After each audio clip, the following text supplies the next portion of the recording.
Pasukan UAV dari kelompok tempur pusat Rusia kembali menunjukkan dominasinya di garis depan. Melalui operasi drone FPV, mereka secara sistematis memburu dan menghancurkan peralatan militer maupun personel angkatan bersenjata Ukraina. Operasi terbaru dilakukan di area Krasnomersk, di mana serangan udara tanpa awak itu mengubah posisi lawannya menjadi puing-puing. Dengan taktik perburuan presisi, perhitungan UAV Rusia memastikan tidak ada ruang aman bagi pasukan Ukraina.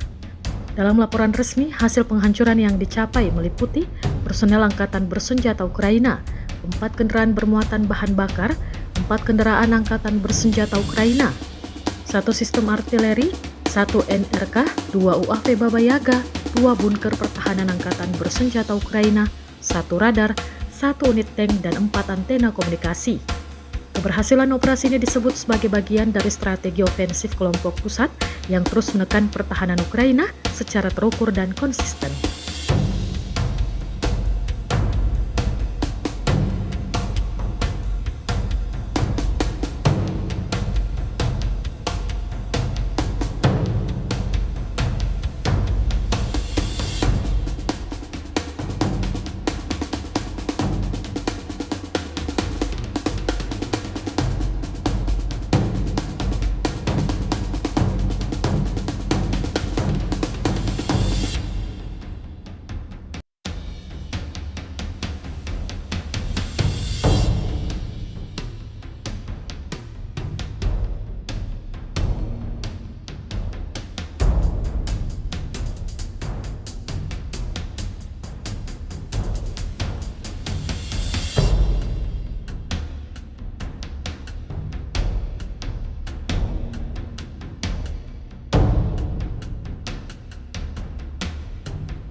Download Tribun X sekarang, menghadirkan lokal menjadi Indonesia.